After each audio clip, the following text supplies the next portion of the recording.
الحمد لله رب العالمين والصلاة والسلام على أشرف الأنبياء والمرسلين أما بعد فأعوذ بالله من الشيطان الرجيم من همزه ونفخه ونفثه بسم الله الرحمن الرحيم رب اشرح لي صدري ويسر لي أمري واحلل عقدة من لساني يفقه قولي اللهم انفعنا بما علمتنا وعلمنا ما ينفعنا وزدنا علما فبشر عباد الذين يستمعون القول فيتبعون أحسنه أولئك الذين هداهم الله وأولئك هم أولو الألباب أعوذ بالله من الشيطان الرجيم بسم الله الرحمن الرحيم قل من يرزقكم من السماء والأرض من يملك السمع والأبصار ومن يخرج الحي من الميت ويخرج الميت من الحي ومن يدبر الأمر فسيقولون الله فقل افلا تتقون قل کہہ دیجئے اے اللہ کے رسول صلی اللہ علیہ وسلم، ان مشرکین سے آپ کہہ دیجئے، ان کے سامنے اعلان کریں، من یرزقکم، کون ہے جو رزق دے تمہیں، من السماء والارض، بلندی سے، آسمان سے، والارض اور زمین سے۔ آسمان سے رزق دینے سے مراد بارش برسانا، اس بارش کے ذریعے فصلیں، باغات پیدا ہوتے ہیں۔ والارض، اور زمین سے، زمین سے رزق دینے سے مراد زمین جو فصل اگاتی ہے، زمین سے جو باغات اگتے ہیں، انسان بھی کھاتے ہیں، جانور بھی کھاتے ہیں۔ کون ہے جو رزق دے تمہیں آسمان سے اور زمین سے؟ امن یملک السمع والابصار، یا کون ہے جو اختیار رکھتا ہے، جو مالک ہے السمع والابصار،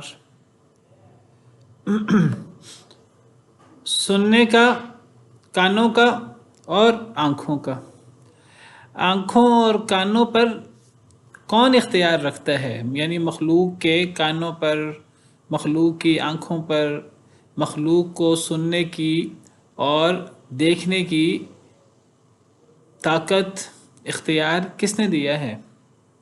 اور دے کر واپس نہیں لے لیا، دے کر ان پر نہیں چھوڑ دیا، بلکہ یہ سارا کا سارا اختیار اللہ کے ہاتھ میں ہی ہے۔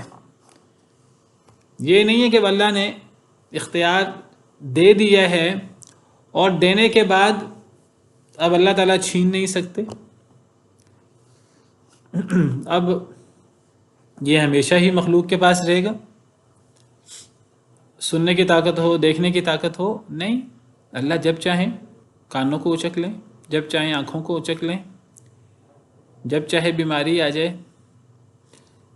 اس نے اگر طاقت دی ہے، اگر وہ مالک ہے تو وہ مالک ہے ابھی بھی، وہ جب چاہے واپس لے لے۔ وَمَن يُخْرِجُ الْحَيَّ مِنَ الْمَيِّتِ، اور کون ہے جو نکالے زندہ کو مردہ سے، وَيُخْرِجُ الْمَيِّتَ مِنَ الْحَيِّ، اور جو نکالے مردہ کو زندہ سے۔ مردہ سے زندہ کو نکالنے سے کیا مراد ہے؟ مردہ کو زندہ سے نکالنے سے کیا مراد ہے؟ جیسے بیج سے پودا نکلتا ہے تو بیج جو ہے وہ مردہ ہے، اور اس سے جو پودا نکلتا ہے، جو شاخ، لہلہاتی شاخ ہوتی ہے، پہلے کومپل ہوتی ہے چھوٹی، پھر بڑی ہوتی رہتی ہے، اس کے اندر ایک خاص طرح کی زندگی ہے نباتات کے اندر۔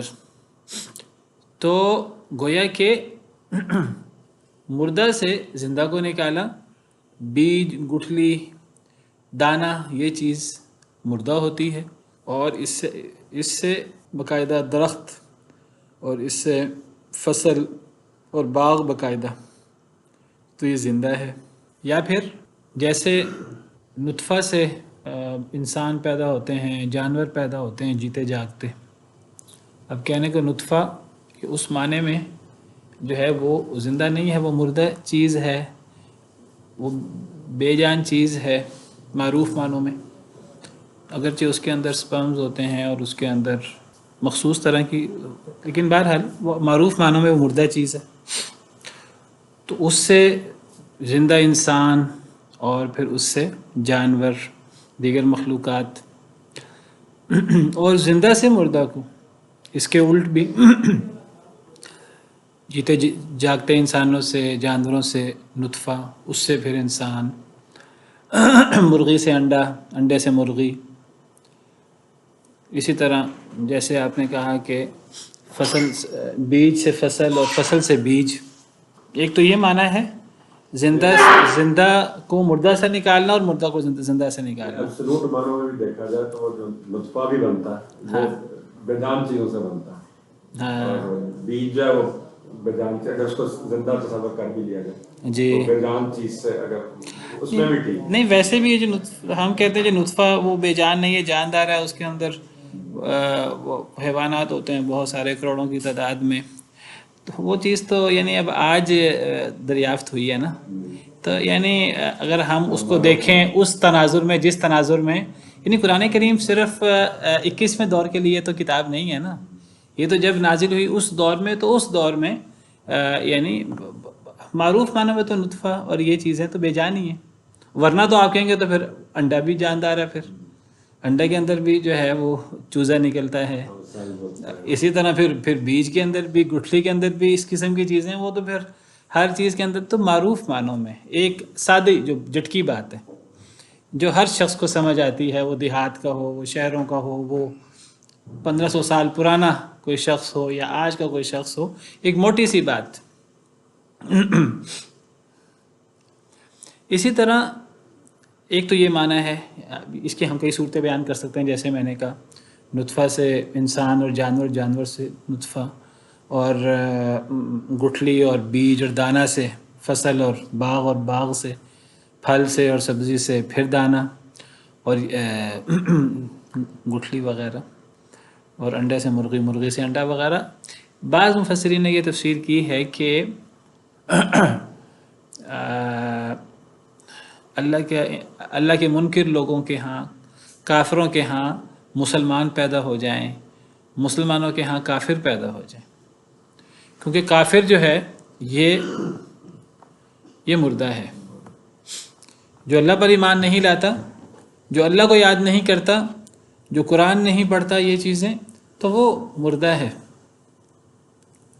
جو اللہ اور رسول کے احکامات کو مانتا نہیں ہے، ان کو پڑھتا نہیں ہے، ان پر ایمان نہیں لاتا، تو وہ ایسے جیسے کہ وہ اللہ نے اسے کان، آنکھیں، دل دیا ہے، صلاحیتیں دی ہیں، اللہ نے اسے زندگی دی ہے، عقل دی ہے، وہ ان چیزوں سے فائدہ نہیں اٹھا رہا، تو گویا کہ وہ یہ چیزیں اس کے پاس نہیں ہیں. اللہ نے اسے زندگی دی ہے، زندگی تو اللہ نے دی کہ وہ اللہ کو پہچانے اور اپنے مقصد زندگی کو پہچانے اور اپنے رب کو راضی کرے. اگر وہ یہ کام نہیں کرتا تو وہ زندہ کہاں ہے؟ وہ تو پھر وہ ظاہری طور پہ چل پھر رہا ہے، لیکن وہ مردوں سے بدتر. جیسے اللہ تعالیٰ کفار کے بارے میں فرماتے ہیں کہ یہ جانوروں کی طرح ہیں، جانوروں سے بھی بدتر ہیں. تو وہ جانور ہیں ایک معنی کے مطابق، جس طرح جانور نہیں سمجھ بوجھ پاتے، جانور سے بھی آگے بڑھ کر بے جان ہیں، مردہ ہیں، جان ہی نہیں ہے ان کے اندر. تو مردہ سے زندہ کو، یعنی کافر سے مسلمان اور مسلمان سے کافر، یعنی اللہ کی یہ بہت بڑی قدرت ہے. یہ نہیں کہ مسلمانوں کے گھر مسلمان ہیں، کفار کے گھر کفار ہیں، مسلمانوں کے گھر کافر پیدا ہو گئے اور کافروں کے گھر مسلمان پیدا ہو گئے. عام مسلمان اور عام کافر نہیں. یعنی آپ یہ سمجھیے کہ ولیوں کے گھر شیطان پیدا ہو جاتے ہیں اور شیطانوں کے گھر ولی پیدا ہو جاتے ہیں. اب آزر کو دیکھ لیجئے، حضرت ابراہیم کا باپ، کفر کا، شرک کا امام ہے، سرخیل ہے. اس کے گھر اللہ نے کس کو پیدا کیا؟ سیدنا ابراہیم علیہ السلام. دوسری طرف سیدنا نوح علیہ السلام کو دیکھ لیجئے. سیدنا نوح علیہ السلام یعنی پہلے رسول، نہایت برگزیدہ نبی اور رسول، ان کا بہت بڑا مقام ہے. ان کے گھر کافر بیٹا پیدا ہوا جو مرتے دم تک کافر ہی رہا، کشتی میں بھی سوار نہیں ہوا. تو زندہ کے گھر مردہ، مردہ کے گھر زندہ اور زندہ کے گھر مردہ. وَمَن يُدَبِّرُ الْأَمْرَ، اور کون تدبیر کرتا ہے معاملات کی. زمین و آسمان کو صرف پیدا نہیں کیا، زمین و آسمان کو پیدا کرنے کے بعد پھر ان میں تدبیر کرنا اور اس میں ایک ایک چیز کا خیال رکھنا، دن اور رات کی پیدائش، پھر دن اور رات کا حساب، منٹوں کا، سیکنڈوں کا، سورج چاند کے نکلنے کا، غروب ہونے کا، طلوع ہونے کا، ایک ایک منٹ، ایک ایک سیکنڈ کا حساب. سورج گرہن لگتا ہے، چاند گرہن لگتا ہے، اور سورج اور چاند کو دیکھ کر لوگ اپنے وقت، اپنے اوقات، اپنے سالوں کا، اپنے مہینوں کا، اپنے دنوں کا، اپنے وعدوں کا حساب رکھتے ہیں. کیسا اللہ نے سسٹم بنایا ہے، کیسی تدبیر کی ہے، یہ ساری تدبیر کس نے کی ہے؟ تو اللہ تعالیٰ سوال کرتے ہیں کہ اے نبی صلی اللہ علیہ وسلم، آپ ذرا مشرکین سے سوال کریں، مشرکین سے پوچھیں کہ یہ سارے کام کون کرتا ہے؟ کون ہے جو آسمان و زمین سے تمہیں رزق دے؟ کون ہے جو کانوں اور آنکھوں کا مالک ہے اور ان پر طاقت رکھتا ہے؟ اور کون ہے جو مردہ سے زندہ کو نکالے اور زندہ سے مردہ کو نکالے؟ اور کون ہے جو کاموں کی تدبیر کرے؟ ہر قسم کے کاموں کی تدبیر. یہ اتنا بدیہی جواب ہے اس کا، مسلمان تو مسلمان، کافر بھی بیک زبان اس کا جواب دیتے ہیں کہ جی اللہ. فَسَيَقُولُونَ اللہ، اللہ فرماتے ہیں کہ بیک زبان سب پکار اٹھیں گے. پس عنقریب وہ کیا اٹھیں گے؟ وہ مشرکین جن سے سوال ہو رہا ہے، جن کو غور و فکر کی دعوت دی جا رہی ہے، سب پکار اٹھیں گے اللہ اللہ اللہ. اللہ کے علاوہ کون ہو سکتا ہے؟ کوئی نہیں ہو سکتا. اچھا، تدبیر بھی اللہ تعالیٰ کرتے ہیں. تدبیر یہ کوئی انسان نہیں کرتے. دنیا کی بہت سی چیزوں کا نظام انسان چلا رہے ہیں، بہت سی چیزوں کا نظام فرشتے چلا رہے ہیں، کہیں کوئی اللہ کی مخلوق کوئی سسٹم چلا رہی ہے.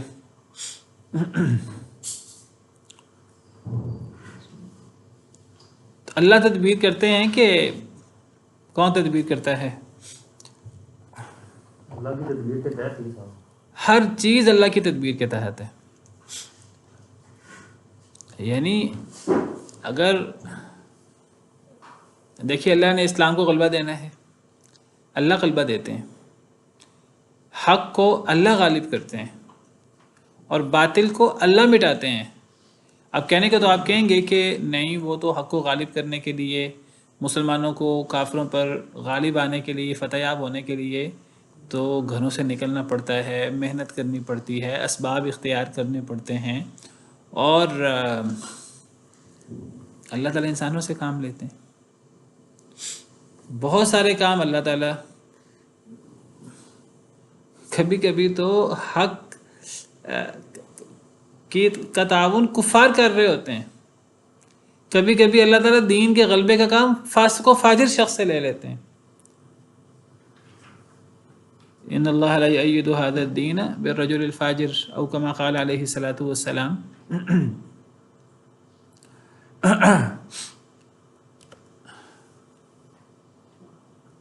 کوئی مسئلہ ہے، پتہ نہیں، اس کو دیکھتے ہیں کیا مسئلہ ہے. تو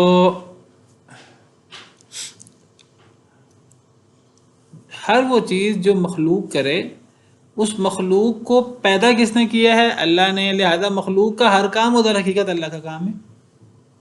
مخلوق کا ہر فعل وہ آپ سمجھیے کہ اس کی نسبت اللہ کی طرف ہو سکتی ہے. واللہ خلقکم وما تعملون، اللہ نے تمہیں بھی پیدا کیا ہے اور تمہارے اعمال کو بھی اللہ نے پیدا کیا ہے. یعنی جس طرح ہم اللہ کی مخلوق ہیں، ہمارے اعمال بھی اللہ کی مخلوق ہیں. ہم اچھا برا کام کریں، ان دونوں کاموں کی نسبت اللہ کی طرف ہو سکتی ہے، کیونکہ اللہ کا دیا ہوا اختیار ہے.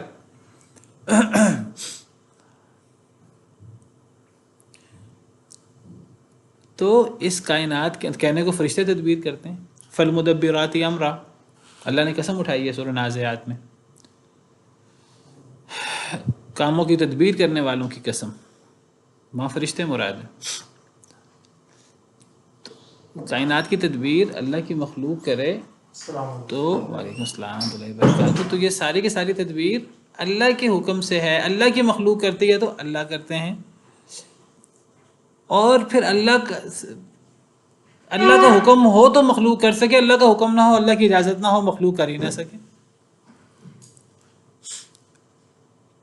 بلکہ اللہ تعالیٰ تو یہ کہتے ہیں، اللہ کہتے ہیں یہ ساری تدبیر میں خود کرتا ہوں، مخلوق کا اس کے اندر کوئی کردار، کوئی اختیار نہیں ہے۔ کس معنی میں؟ اس معنی میں کہ اللہ کے حکم سے وہ تدبیر ہوتی ہے۔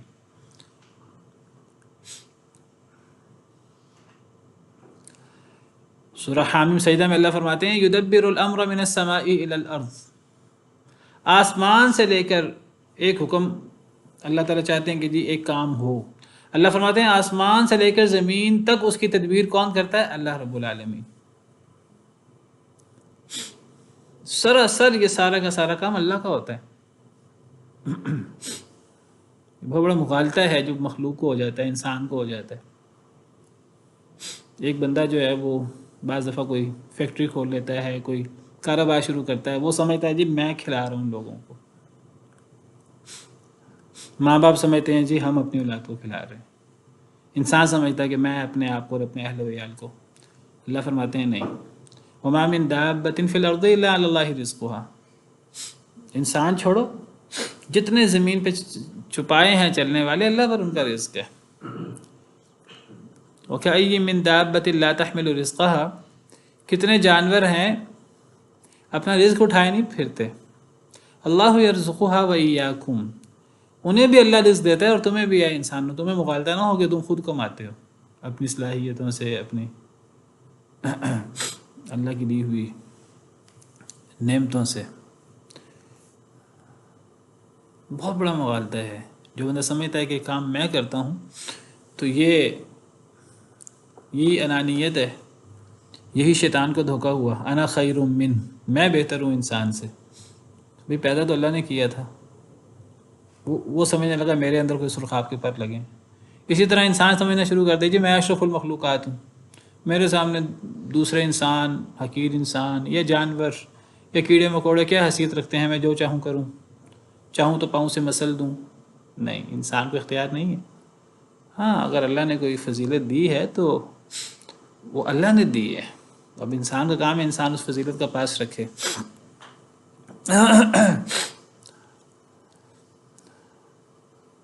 فرعون نے کہا انا ربکم الاعلی، قارون نے کہا انما اوتیتہ علی علم عندی، یہ ساری چیزیں میری صلاحیت سے، میرے علم سے، یہ میں نے اپنے زور بازو سے حاصل کیا۔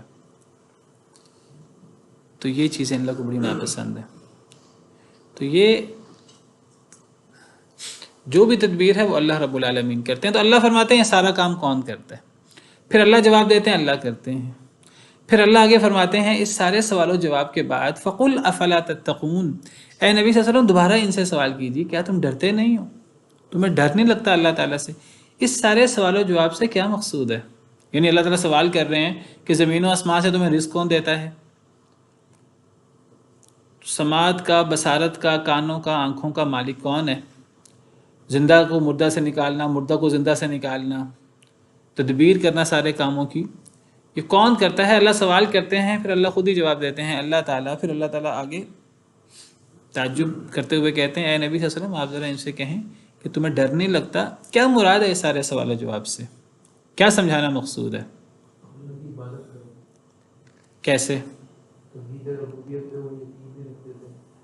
ہاں کون یقین نہیں رکھتے تھے؟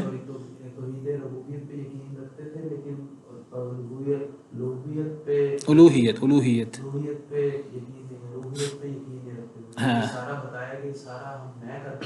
اللہ تعالیٰ کی ذات ہے، رہنے پہ کہا کہ تم میرے سے ڈرتے نہیں، یہی عبادت کرو، یہ اللہ نے کہا نہیں، لیکن اس کے پیچھے یہ مطلب ہو سکتا ہے، آپ کسی جواب نہیں ہو سکتا ہے، اللہ کے عذاب سے پکڑ سکتا، اللہ کے عذاب اور پکڑ وہ تو مراد ہے ہی۔ فَقُلْ أَفَلَا تَتَّقُونَ پوری آیت کریمہ سے مقصود کیا ہے؟ یہ آن لائن آپ لوگوں کو آواز میری صحیح آ رہی ہے؟ آواز کٹ تو نہیں رہی بار بار؟ السلام علیکم ورحمۃ اللہ وبرکاتہ۔ وعلیکم السلام ورحمۃ اللہ۔ جی یہاں ربوبیت کا اقرار کروا کے الوہیت کو ثابت کیا جا رہا ہے۔ ہاں جی میں کہہ رہا ہوں میری آپ کو آواز صحیح آ رہی ہے بالکل؟ بیچ میں کٹی تھی، ابھی صحیح آ رہی ہے۔ چلیں تو خیال پرابلم ہوتی ہے۔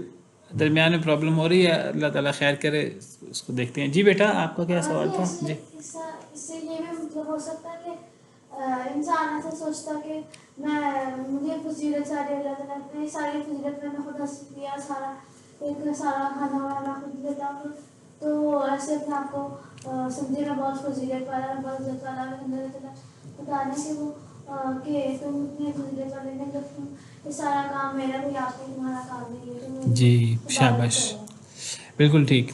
کیا مقصود ہے اس آیت کریمہ سے؟ اس آیت کریمہ سے وہی مقصود ہے جو آپ لوگوں نے بیان کیا کہ توحید ربوبیت سے توحید الوہیت کو ثابت کیا جا رہا ہے۔ یہ قرآن کریم کا ایک بہت زبردست ایک اصول ہے، ایک بہت زبردست دلیل ہے کہ اللہ تعالیٰ توحید ربوبیت سے توحید الوہیت کو ثابت کرتے ہیں۔ یہ توحید ربوبیت کیا ہے، توحید الوہیت کیا ہے؟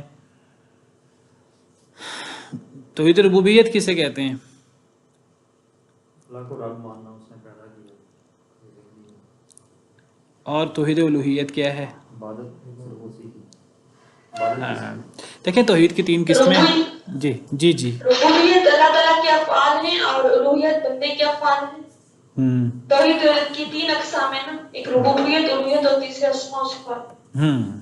دیکھیے توحید کی مشہور 3 اقسام ہیں، توحید ربوبیت، توحید الوہیت، توحید اسماء و صفات۔ اگر ان 3 اقسام میں سے بھی بڑی اقسام لیں تو وہ 2 ہیں۔ وہ اسماء و صفات بھی بعض چیزیں اس کی ربوبیت میں آ جاتی ہیں، بعض الوہیت میں آ جاتی ہیں، تفصیل میں جائیں تو 3 ہو جاتی ہیں۔ تو 2 بڑی اقسام ہیں، ایک توحید ربوبیت، ایک توحید الوہیت۔ ربوبیت رب سے ہے، الوہیت الہ سے ہے۔ الہ ہم کہتے ہیں الہ معبود، ربوبیت رب سے ہے۔ توحید ربوبیت کا مطلب جیسے آپ میں سے کسی نے کہا کہ رب کے کاموں میں اللہ کو ایک ماننا۔ عربی میں اس کی تعریف یہ کی جاتی ہے تو توحید اللہ تعالی بافعالہ، اللہ کو اللہ کے افعال میں، ان افعال میں جو اللہ والے افعال ہیں، ان افعال میں اللہ کو ایک ماننا۔ اللہ کے افعال کیا ہو سکتے ہیں؟ خالق کے بطور خالق، بطور رب اللہ کے افعال کیا ہو سکتے ہیں کہ جی تخلیق، بڑے بڑے کام، ورنہ تو ہر چیز اللہ رب العالمین کرتے ہیں۔ بڑے بڑے کام کیا ہیں؟ تخلیق، رزق دینا، تدبیر کرنا معاملات کی، مدد کرنا، ہر قسم کا انعام کرنا، ہر قسم کی، تو یہ ساری چیزیں جو ہیں نا، یہ توحید ربوبیت ہے۔ یہ رب کے کام ہے، یہ انڈرسٹوڈ ہیں، یہ کام رب کے کام ہے۔ رب پیدا کرتا ہے، رب نعمتیں دیتا ہے، رب تدبیر کرتا ہے۔ جس نے زمین بنائی ہے تدبیر بھی اس نے کرنی ہے۔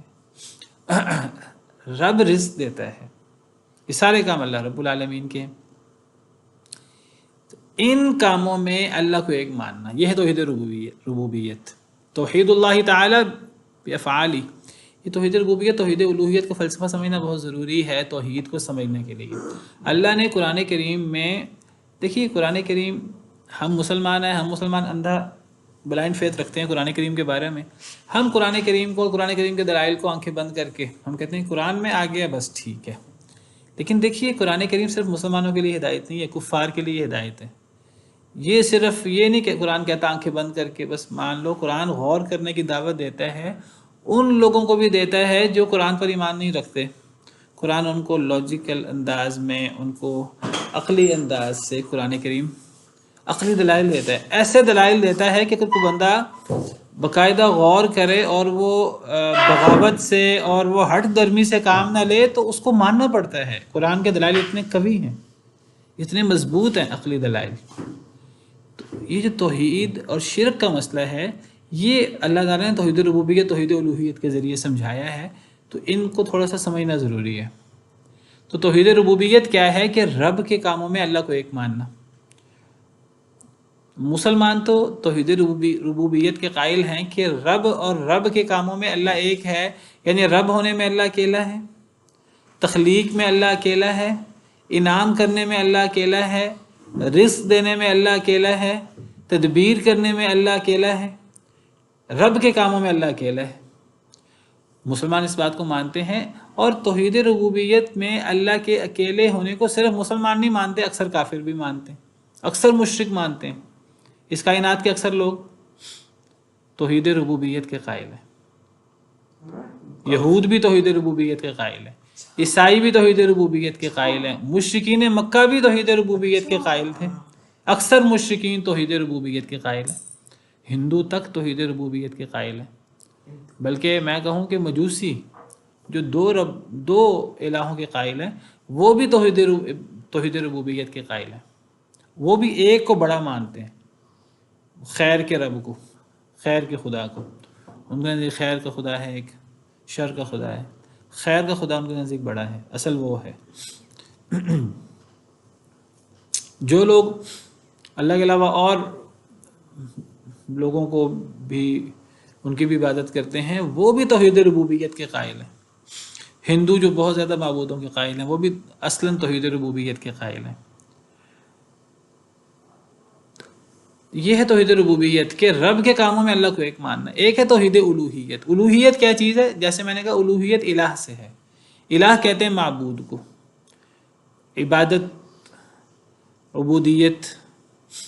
تو توحید الوہیت کا مطلب ہے کہ توحید ربوبیت کا مطلب ہوا کہ دیکھیں اللہ رب ہے، اللہ خالق ہے، اس نے مخلوق کو پیدا کیا، اللہ انعام کرتا ہے کس پر؟ مخلوق پر انعام کرتا ہے، اللہ تدبیر کرتا ہے یعنی اپنے مخلوق کے معاملات کی تدبیر کرتا ہے۔ خالق اور مخلوق کا معاملہ ہے نا، جو بھی معاملہ ہوگا وہ خالق اور مخلوق کا ہوگا۔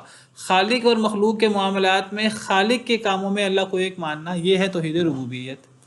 توحید الوہیت کیا ہے؟ خالق اور مخلوق کے آپس کے تعلق میں جو کام مخلوق نے اللہ کے حوالے سے کرنے ہیں، جو کام مخلوق کو کرنے چاہیے اپنے رب کے حوالے سے، ان کاموں میں اللہ کو ایک ماننا، یہ توحید الوہیت ہے۔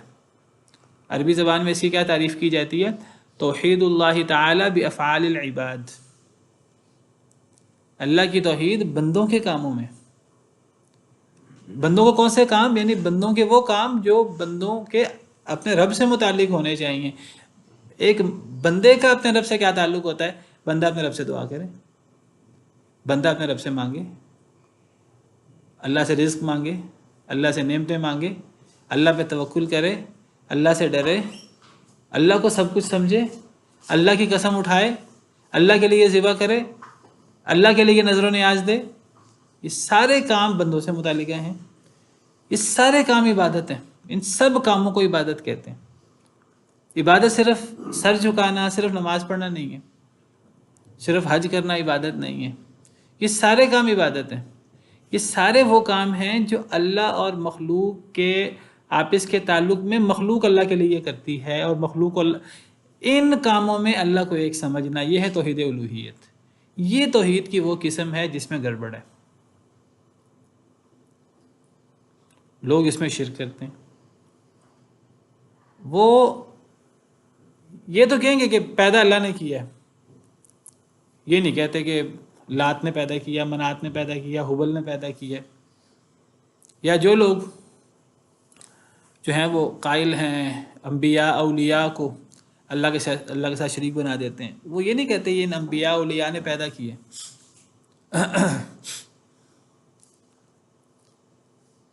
لیکن کیا کرتے ہیں کہ اللہ اور بندے کے آپس کے تعلق میں جو بندے کے کام ہیں عبادت سے متعلق، ان کاموں میں اللہ کے ساتھ اوروں کو شریک کر دیتے ہیں۔ دعا کرنی ہے وہ اللہ کے علاوہ اوروں سے بھی دعا کر لیتے ہیں، اللہ کے علاوہ اوروں سے مانگ لیتے ہیں، یا عبد القادر شیئن للہ،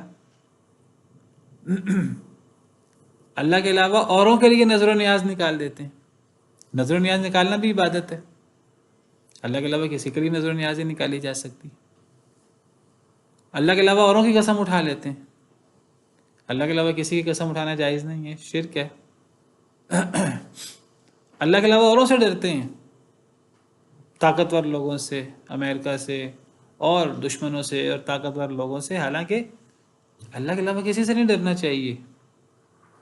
اگر اللہ ہمارے ساتھ ہے دنیا کی کوئی طاقت ہمیں نقصان نہیں پہنچا سکتی۔ اللہ کے علاوہ کسی کے لیے ذبح نہیں ہونا چاہیے، کسی کی بھینٹ نہیں ہوتی، صرف اللہ کی بھینٹ ہوتی ہے۔ تو یہ کسی اور کے لیے ذبح کرنا، کسی اور کے لیے خون بہانا، کسی اور کو راضی کرنے کے لیے کوئی معاملہ کرنا، یہ سب چیزیں توحید الوہیت کے اندر خلل ہے، اس کے اندر گڑبڑ ہوتی ہے۔ تو اللہ تعالیٰ کیا کرتے ہیں؟ اللہ تعالیٰ عقلاً سمجھاتے ہیں، عقلی دلیل دیتے ہیں کہ مشرکین مکہ جن کے جو اولین مخاطب ہیں قرآن کے. اللہ تعالیٰ فرماتے ہیں کہ تم خالق اللہ کو مانتے ہو. مشرکین بھی قائل ہیں خالق اللہ. انسانوں کو کس نے پیدا کیا؟ مشرکین کہتے ہیں اللہ نے پیدا کیا. زمین و آسمان کو کس نے پیدا کیا؟ مشرکین کہتے ہیں صرف اللہ نے پیدا کیا. اللہ پوچھتے ہیں جی زمین آسمان سے بارش کون برساتا ہے؟ مشرکین کہتے ہیں صرف اللہ برساتا ہے.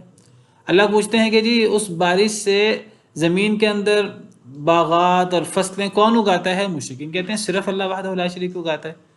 رزق کون دیتا ہے؟ صرف اللہ رب العالمین دیتا ہے. نعمتیں کون کرتا ہے؟ صرف اللہ رب العالمین کرتا ہے.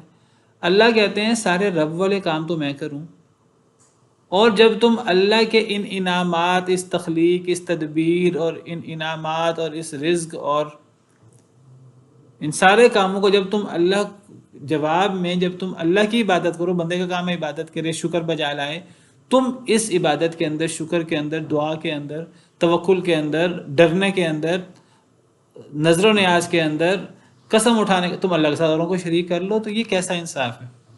یہ قرآن کریم کا ایک عام انداز ہے. قرآن کریم کہتا ہے جب رب ہونے میں اللہ اکیلا ہے تو عبادت بھی اللہ کی ہوگی. ہاں اگر اللہ کے علاوہ کوئی اور رب ہے تو پھر ٹھیک ہے، عبادت بھی اللہ کے ساتھ اس کی کر لو. اگر پیدا اللہ نے کیا ہے زمین و آسمان کو تو پھر اللہ کی عبادت ہونی چاہیے. اگر اللہ کے ساتھ کسی اور نے پیدا کیا تو ٹھیک ہے، اس کی بھی عبادت کر لو. اگر نعمتیں ساری اللہ کی ہیں، تدبیر ساری اللہ کی ہے، تو پھر توکل بھی اللہ رب العالمین پر ہونا چاہیے، پھر ڈرنا بھی اللہ رب العالمین سے چاہیے، پھر ذبح بھی اللہ رب العالمین کے لیے ہونا چاہیے. یہ قرآن کریم کی ایک عام دلیل ہے توحید کے بارے میں، اور یہ اتنی زبردست دلیل ہے اس کا کوئی جواب نہیں ہے کسی کے پاس. یہ عقلی دلیل ہے قرآن کریم کی، اور یہ قرآن کریم میں عام ہے. سورہ بقرہ ہم نے پڑھی تھی. سورہ بقرہ کے اندر اللہ تعالیٰ نے 3 لوگوں کی قسمیں بیان کی تھیں، ایمان والوں کی، کافروں کی اور منافقین کی. اور جو پہلی آیت تھی سورہ بقرہ کی، یا ایھا الناس اعبدوا ربکم الذی خلقکم والذین من قبلکم لعلکم تتقون ایاما الذی جعل لکم الارض فراشا والسماء بناء، وہ بھی یہی دلیل ہے. پہلی بات قرآن کریم کی 3 لوگوں کی قسمیں بیان کر کے پہلی دعوت ہی قرآن کی یہ ہے جو اس وقت ہمارے سامنے مصحف ہے. اس ترتیب کے مطابق سورہ فاتحہ آپ سے کہہ دیجئے مقدمہ ہے قرآن کریم کا، پھر سورہ بقرہ ہے. سورہ بقرہ میں پہلا پیغام اللہ رب العالمین کا، اللہ نے یہی بات سمجھائی ہے کہ اے لوگو عبادت کرو اس رب کی. عبادت کا تعلق توحید الوہیت سے ہے. عبادت صرف ایک رب کی کرنی ہے، اوروں کی نہیں کرنی. لوگ عبادت میں اوروں کو شریک کر لیتے ہیں. اللہ کہتے ہیں نہیں، عبادت لات کی نہیں کرنی، منات کی نہیں کرنی، نبیوں کی، ولیوں کی نہیں کرنی. عبادت اس رب کی کرنی ہے جس رب کو تم خالق مانتے ہو. ہاں اگر خالق کسی اور کو مانتے ہو تو عبادت اس کی بھی کر لو. اس کی عبادت کرو جس نے تمہیں پیدا کیا. تم سب کہتے ہو پیدا کرنے والا اللہ اکیلا ہے، تو عبادت میں اللہ کے ساتھ اور کیوں شریک ہوگے؟ توحید ربوبیت، اللہ کو رب ماننا، اس کا تقاضا یہ ہے کہ اللہ کو معبود مانا جائے. توحید ربوبیت توحید الوہیت کو مستلزم ہے. یعنی منطقی اور عقلی تقاضا یہ ہے کہ اگر اللہ رب ہے تو پھر عبادت بھی اللہ کی ہونی چاہیے. یہ عقلی دلیل ہے. ہاں اگر رب اللہ کے علاوہ کوئی، یعنی رب کا مطلب ہے انعامات اللہ کے علاوہ اوروں کے بھی ہیں تو پھر اوروں کی بھی عبادت کر لو. اگر سارے کام اللہ رب العالمین کے ہیں تو پھر عبادت اسی کی ہونی چاہیے. یہ ایک سب سے بڑی عقلی دلیل ہے. اب آپ دیکھیے اللہ تعالیٰ قرآن کریم میں جگہ جگہ کہتے ہیں وَلَئِن سَأَلْتَهُم مَّنْ خَلَقَ السَّمَاوَاتِ وَالْأَرْضِ. اے نبی صلی اللہ علیہ وسلم آپ ذرا ان سے پوچھئے زمین و آسمان کو کس نے پیدا کیا. تو اللہ کہتے ہیں سب مشرک بیک زبان کہیں گے اللہ نے پیدا کیا. اللہ فرماتے ہیں قرآن کریم میں سورہ عنکبوت میں وَلَئِن سَأَلْتَهُم مَّن نَّزَّلَ مِنَ السَّمَاءِ مَاءً فَأَحْيَا بِهِ الْأَرْضَ بَعْدَ مَوْتِهَا لَيَقُولُنَّ اللَّهُ. آپ ذرا ان سے سوال کریں کہ آسمان سے پانی برسانے والا کون ہے، اللہ کے علاوہ کوئی اور ہے؟ اس پانی سے زمین کو زندہ کرنے والا، زمین کے اندر فصلیں اگانے والا، یہ خوشنما باغات اگانے والا کون ہے؟ سب مشرکین بے ایک زبان کہیں گے اللہ. اللہ کہتے ہیں جب یہ سارے کام اللہ اکیلا کرتا ہے تو پھر الہ مع اللہ. 20ویں پارے کے شروع میں اللہ رب العالمین جگہ جگہ اللہ اپنے ربوبیت کی بات کرتے ہیں. یہ کام کون کرتا ہے؟ پھر اللہ سوال قائم کرتے ہیں، پھر اللہ کے علاوہ کوئی اور معبود ہو سکتا ہے؟ جب یہ سارے کام اللہ کرتے ہیں رب والے، تو معبود اللہ کے علاوہ کوئی اور کیسے ہو سکتا ہے؟ تو قرآن کریم میں یہ عام انداز ہے، ایک جگہ نہیں، آپ کو 10 جگہ 20 جگہ قرآن کا یہ انداز ملے گا۔ تو یہ بہت زبردست، بہت بڑی عقلی دلیل ہے توحید کی اس قسم کے بارے میں جس میں اکثر لوگ شکوک و شبہات کا شکار ہیں۔ کافر تو کافر، مشرک تو مشرک، مسلمان بھی توحید کی اس قسم میں اللہ معاف کرے آج شکوک و شبہات کا شکار ہیں۔ آج مسلمانوں میں لوگ نبی صلی اللہ علیہ وسلم سے مدد نہیں مانگتے، اللہ کے علاوہ کسی سے مدد مانگنا شرک اکبر ہے، یاد رکھیے۔ سیدنا علی رضی اللہ تعالیٰ عنہ کو حاجت روا مشکل کشا نہیں مانتے، یا علی مدد نہیں کہتے۔ شیخ عبدالقادر جیلانی سے اور خواجہ غریب نواز، گنج بخش، گنج شکر اور پتہ نہیں کیا کیا ہم نے نام بنائے ہوئے ہیں، قبروں سے ہم جا کے حاجتیں مانگتے ہیں۔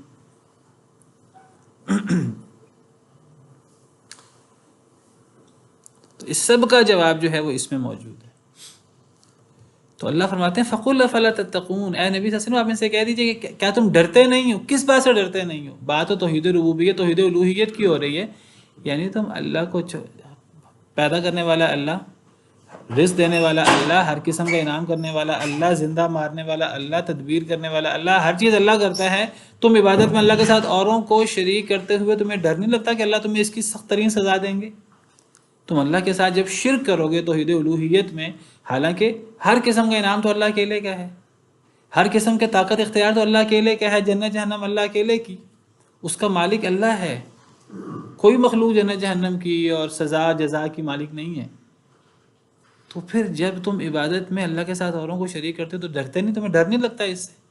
یعنی عجیب ہمارا دماغ الٹا ہے کہ لوگ کیا کہتے ہیں؟ لوگ کہتے ہیں، مشرک موحد لوگوں کو، توحید پرست لوگوں کو کہتے ہیں تم اگر ہمارے معبودوں کو نہیں مانو گے تو تمہیں نقصان ہوگا، تم بیمار ہو جاؤ گے، تمہاری ٹانگ ٹوٹ جائے گی، یہ ہو جائے گا، وہ ہو جائے گا، تمہیں ڈرنا چاہیے کہ اگر تم ہمارے معبودوں کی عبادت نہیں کرو گے، اگر تم ہمارے معبودوں کو معبود ماننے سے انکار کرو گے تو تمہیں یہ نقصان ہو جائے گا، یہ نقصان ہو جائے گا، یہ نقصان ہو جائے گا۔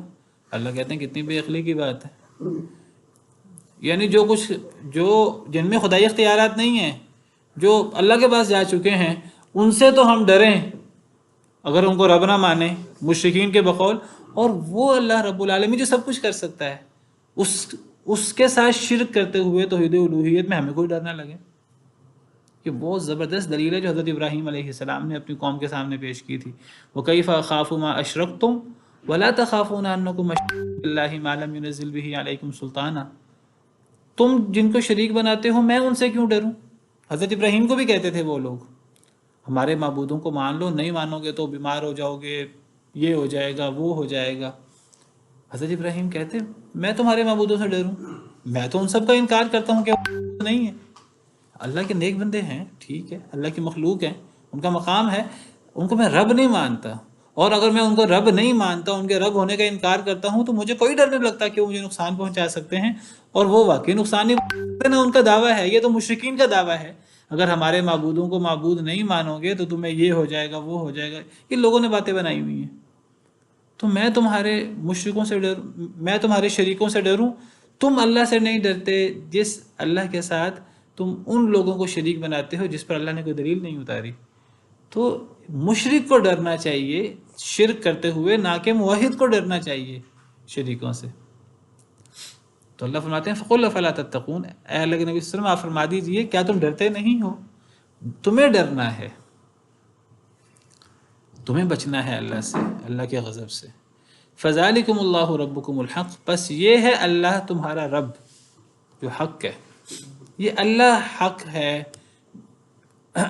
جو حقیقی بادشاہ بھی ہے، جو حقیقی خالق بھی ہے، مالک بھی ہے، رازق بھی ہے، وہ تمام صفات ہیں جس کو مشرکین بھی مانتے ہیں، اور وہ حقیقی معبود بھی وہی اکیلا ہی ہے، حقیقی معبود وہی ہے، سچا اور اکیلا معبود بھی وہی ہے، سچا اور اکیلا ڈرنے کا لائق بھی وہی ہے، سچا اور اکیلا جس کو نظر و نیاز دی جائے، جس پہ توکل کیا جائے، جس کے لیے ذبح کیا جائے، جس کی قسم اٹھائی جائے، وہ حقیقی معبود بھی اللہ ہی ہے، وہ اور کوئی نہیں ہے،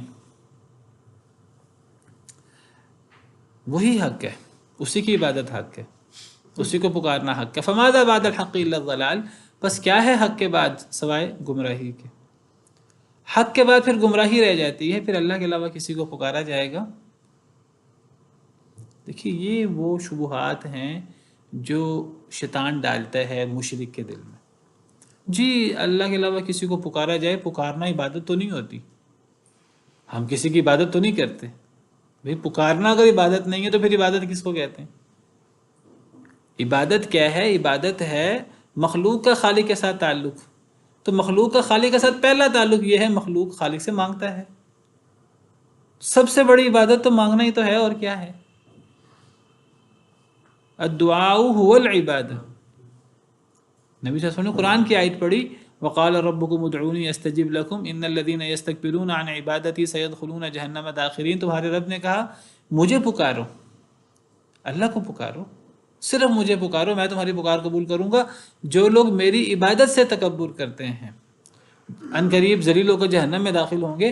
نبی صلی اللہ علیہ وسلم نے یہ آیت کریمہ تلاوت کی اور آپ نے فرمایا آپ نے اس آیت کریمہ سے استدلال کیا، نبی صلی اللہ علیہ وسلم نے، آپ اس آیت سے استدلال نہ بھی کریں، آپ کا فرمانا ہی حق ہے، لیکن آپ قرآن سے استدلال کرتے ہوئے کہتے ہیں، آپ کہتے ہیں اس آیت کریمہ سے ثابت ہوتا ہے الدعاء هو العبادہ۔ نبی صلی اللہ علیہ وسلم کا ارشاد ہے صحیح حدیث میں، آپ نے فرمایا دعا عبادت ہے، دلیل کے طور پہ آپ نے یہ آیت کریمہ پڑھی۔ اس آیت میں شروع میں دعا کا ذکر ہے، آخر میں عبادت کا ذکر ہے، تو عبادت سے مراد دعا ہے، تو آپ نے اس آیت سے استدلال کرتے ہوئے فرمایا نبی صلی اللہ علیہ وسلم نے دعا عبادت ہے۔ اللہ قرآن میں فرماتے ہیں لہو دعوت الحق، صرف اللہ کو پکارنا حق ہے، اللہ کے علاوہ کسی کو پکارنا جائز نہیں ہے، تو شرک ہے۔ اللہ کے علاوہ کسی کو پکارنا یعنی وہ مدد مانگی جائے جو اللہ مدد کر سکتے ہیں خدائی اختیارات کے مطابق۔ ہاں انسان دنیا میں کسی سے دنیاوی اسباب کے تحت مدد مانگ سکتا ہے، وہ شرک نہیں ہوتا، وہ تعاون علی البر والتقوی ہے۔ ایک انسان دوسرے سے کہے کہ میرا ہاتھ بٹا دو، میں نے بوجھ اٹھانا ہے، بوجھ اٹھانے میں میری مدد کر دو، میں غریب ہوں مجھے کھانا کھلا دو، یہ تعاون علی البر والتقوی ہے، یہ مدد مانگی جا سکتی ہے۔ ایک بندہ دوسرے سے مانگ سکتا ہے، مریض ڈاکٹر سے کہہ سکتا ہے میرا علاج کر دو، کمزور طاقتور سے کہہ سکتا ہے، لیکن کوئی بندہ کسی سے ایسی مدد مانگے کسی مخلوق سے جو اللہ کا اختیار ہے، کوئی کسی سے اولاد مانگے، کوئی کسی سے جنت جہنم مانگے، کوئی کسی سے جو ہے وہ رزق مانگے، رزق کی وہ صورتیں جو اللہ کے اختیار میں، یہ شرک ہے، شرک اکبر ہے۔ اور اللہ فرماتے ہیں وَمَن يَدْعُ مَعَ اللَّهِ إِلَٰهًا آخَرَ لَا بُرْهَانَ لَهُ بِهِ فَإِنَّمَا حِسَابُهُ عِندَ رَبِّهِ إِنَّهُ لَا يُفْلِحُ الْكَافِرُونَ۔ یہ کفر اور شرک ہے، جو اللہ کے علاوہ اسے پکارے، جو اللہ کے علاوہ کسی دوسرے معبود کو پکارے، دعا کرے اللہ کے علاوہ کسی دوسرے معبود سے جس پر کوئی دلیل، فَإِنَّمَا حِسَابُهُ عِندَ رَبِّهِ، اللہ اس سے حساب لیں گے۔ إِنَّهُ لَا يُفْلِحُ الْكَافِرُونَ، حقیقت یہ ہے کافر کامیاب نہیں ہوتے، یہ کفر ہے، یہ شرک ہے۔ لوگ کہتے ہیں جی پکارنا کہاں سے شرک ہوا، پکارنا کہاں سے عبادت ہے، ہم پکارتے ہی تو ہیں، ہم کوئی نماز تو نہیں پڑھتے ان کے لیے، اللہ معاف کرے، منہ سے لوگ کہتے ہیں ہم نماز نہیں پڑھتے، عبادت نہیں کرتے، ہم تو پکارتے ہی ہیں، پکارنا کون سا عبادت ہے؟ لوگ تو باقاعدہ سجدے بھی کرتے ہیں، نہیں جی ہم سجدہ نہیں کر رہے، ہم تو بس تعظیم کے لیے جھکتے ہیں تھوڑا سا۔ شریع آپ دیکھیں گے ویڈیوز ہیں، لوگ سجدے کر رہے ہوتے ہیں، کو بزرگوں کو دعائیں مانگتے ہیں، اولادیں مانگتے ہیں، حاجتیں مانگتے ہیں، مشکلات سے پناہ مانگتے ہیں مخلوق سے، جو مخلوق اپنے آپ کو موت سے نہیں بچا سکی، جو اپنے آپ کو آزمائشوں سے نہیں بچا سکی، جو فتنوں سے نہیں بچا سکی اپنے آپ کو، چاہے وہ اللہ کے انبیاء کرام علیہ السلام کیوں نہ ہو، سب سے زیادہ آزمائشیں انبیاء پر آئیں، انہوں نے کبھی کسی کو نہیں کہا کہ ہمیں اللہ کا معبود بنا لو، نیک لوگوں نے کبھی نہیں کہا کہ ہمیں اللہ کا معبود بنا لو۔ تو یہ اللہ ہے تمہارا رب جو حقیقی معبود ہے۔ فَمَاذَا بَعْدَ الْحَقِّ إِلَّا الضَّلَالُ، پس کیا رہ جاتا ہے حق کے بعد سوائے گمراہی کے، گمراہی ہی گمراہی ہے۔ فَأَنَّا تُصْرَفُونَ، کہاں تم پھیرے جاتے ہو، تمہیں کون راہ حق سے پھیر کر کفر و شرک کے رستے پر لے کے جا رہا ہے۔ كَذَلِكَ حَقَّتْ كَلِمَةُ رَبِّكَ عَلَى الَّذِينَ فَسَقُوا أَنَّهُمْ لَا يُؤْمِنُونَ، اسی طرح حق ہو گئی آپ کے رب کی بات ان لوگوں پر جنہوں نے فسق و فجور کیا، انہم لا یؤمنون، کہ بے شک وہ ایمان نہیں لاتے۔ دیکھیے جب ہم قرآن و سنت کی روشنی میں توحید اور شرک کو سمجھنے کی کوشش کرتے ہیں نا، تو قرآن و سنت میں توحید و شرک کو اللہ نے اتنے واضح انداز سے بیان کیا ہے کہ ایک انسان پریشان ہو جاتا ہے کہ اتنی واضح توحید اور شرک کا مسئلہ اتنا واضح ہے، لوگوں کو سمجھ کیوں نہیں آتی؟ آپ کو بتاؤں کہ جنت جہنم تو اصل کفار اور مشرکین کے لیے، اصل جہنم کفار اور مشرکین کے لیے، گناہ گاروں کے لیے بھی اللہ چاہے تو سزا دے، چاہے تو معاف کر دے، اگر سزا دے تو سزا دینے کے بعد اللہ نے جنت میں دوبارہ بھیج دینا ہے۔ اصل جہنم کس کے لیے ہے؟ کفار اور مشرکین کے لیے۔ ایک بندہ حیران ہو جاتا ہے کہ توحید اور شرک کے مسئلے اتنے واضح ہیں قرآن و سنت میں، اتنے واضح ہیں اور اتنے عقلی ہیں کہ ہمیں کافر لوگ، مشرک لوگ بڑے کئی دفعہ دنیاوی معاملات میں عقل مند نظر آتے ہیں، بڑے ذہین نظر آتے ہیں، بڑے باتوں کو سمجھنے والے، تو اتنے واضح مسئلے لوگوں کو سمجھ نہیں آتے۔ لوگ اللہ کے ساتھ اوروں کو شریک کیوں کر دیتے ہیں؟ حالانکہ قرآن کتنے واضح انداز سے کہتا ہے جب پیدا کرنے میں اللہ اکیلا ہے تو عبادت کرنے میں بھی اللہ اکیلا ہونا چاہیے۔ کتنی سیدھی بات ہے، اتنی سیدھی بات کافر چھوڑیے، کئی مسلمان شکوک و شبہات کا شکار ہو جاتے ہیں۔ تو اللہ فرماتے ہیں کہ جس کی مت ماری جائے اسے پھر حق سمجھ نہیں آتا، اور اللہ کو پتہ تھا کہ بہت سارے لوگوں کی مت ماری جائے گی، بہت سارے لوگ ایمان نہیں لائیں گے، شرک کریں گے، اسی لیے اللہ نے جنت جہنم بنائی ہے۔ کچھ لوگ کہتے ہیں کہ اللہ نے جہنم کیوں بنا دی، اتنی کڑی سزائیں کیوں رکھ دیں؟ اللہ کو پتہ تھا کہ میں نے اختیار دینا ہے مخلوق کو، اللہ کو پتہ تھا، اور اللہ کو پتہ تھا کہ لوگ شبہات کا شکار ہوں گے، لوگ سیدھی سی بات بھی نہیں سمجھیں گے۔ تو اللہ کو پتہ تھا کہ مسلمان بھی ہوں گے، کافر بھی ہوں گے، مشرک بھی ہوں گے، اللہ کو اپنے علم سے پتہ تھا، اللہ نے لوگوں کو مجبور نہیں کیا، اس لیے اللہ نے جہنم بنائی ہے۔ تو جہنم بنانا گویا کہ اس بات، یہ اللہ کے علم کی دلیل ہے کہ اللہ کو پتہ تھا کہ کافر اور مشرک ہوں گے، تو اللہ کی بات سچ ثابت ہو گئی۔ کون سی بات سچ؟ یہ آپ کو یہ بات جگہ جگہ ملے گی قرآن کریم میں، اللہ کی بات سچ ثابت ہو گئی۔ جب جہنم کا ذکر آتا ہے تو اللہ تعالیٰ کئی جگہ فرماتے ہیں اللہ کی بات سچ ثابت ہو گئی۔ کیا بات سچ ثابت ہو گئی جہنم سے؟ یہ بات سچ ثابت ہو گئی کہ اگر انسان کو اختیار دیا جائے تو انسان اس اختیار کا غلط استعمال کرتا ہے، اور دھڑلے سے غلط استعمال کرتا ہے، بلکہ زیادہ لوگ گمراہ ہو جاتے ہیں، زیادہ لوگ کافر اور مشرک ہو جاتے ہیں، اتنی سیدھی سی بات بھی نہیں سمجھتے۔ تو اللہ کی بات سچ ثابت ہو گئی، اللہ کی بات سچ ثابت ہو گئی جہنم والی۔ اللہ نے جو جہنم کو بنایا ہے، اللہ نے جو شیطان سے کہا تھا کہ اے شیطان میں تجھ سے اور تیرے پیروکاروں کو جہنم سے بھر دوں گا، ممکن ہے جس وقت اللہ نے یہ بات کہی ہوتی شیطان کو، اس وقت کچھ لوگ اس وقت اگر کچھ لوگ موجود ہوتے، یہ اللہ تعالیٰ کا اور شیطان کا مکالمہ ہے، اس وقت کچھ لوگ موجود ہوتے تو وہ آگے سے تعجب کرتے کہ جی اتنے سیدھے سے مسئلے ہیں توحید اور شرک کے، تو کیا لوگوں کو سمجھ نہیں آئے گی؟ اللہ نے جہنم بنائی، اس کا مطلب یہ ہے کہ واقعی کہ لوگوں کو سمجھ نہیں آئے گی۔ تو اللہ کی بات سچی ہے، اللہ نے جنت بنائی ہے، صحیح بنائی ہے، جہنم بنائی ہے، بالکل صحیح بنائی ہے۔ اور یہ آج کفر و شرک، اور آپ یہ دیکھ لیں آج، تو یہ اللہ کی بات حق ثابت ہو گئی۔ تو کذالک حقت کلمۃ ربک علی الذین فسقوا، اسی طرح حق ثابت ہو گئی آپ کے رب کی بات۔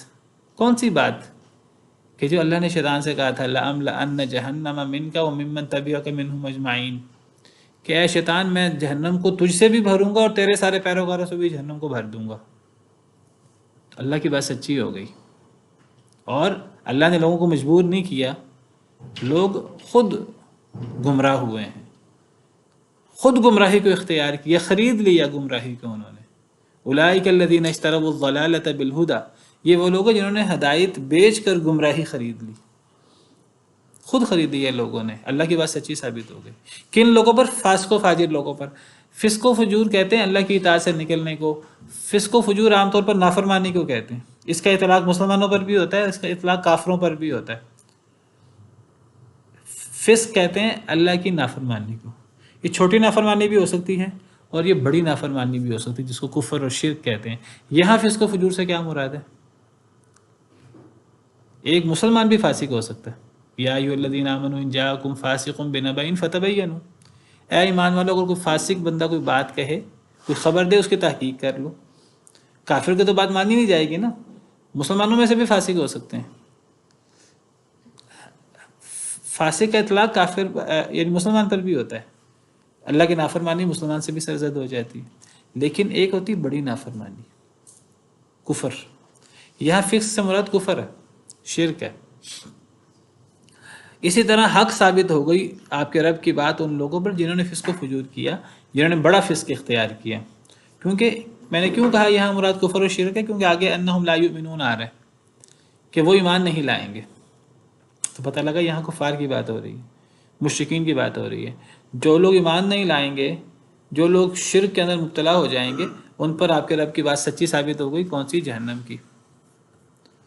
قل هل من شرکائکم من یبدأ الخلق ثم یعیدہ، کہہ دیجئے اے اللہ کے رسول کون ہے تمہارے شریکوں میں سے، اے اللہ کے رسول آپ ان سے سوال کیجئے مشرکین سے، کون ہے تمہارے شریکوں میں سے من یبدأ الخلق ثم یعیدہ، جو تخلیق کی ابتدا کرتا ہے، ثم یعیدہ پھر وہ اس کا اعادہ بھی کرے گا۔ کیا مطلب؟ یعنی تمہارے معبودوں میں سے کون ہے جس نے پہلی دفعہ پیدا کیا؟ تخلیق کی ابتدا کرنے سے مراد پہلی دفعہ پیدا کرنا، پھر اس کا اعادہ بھی کرے گا۔ کیا مطلب؟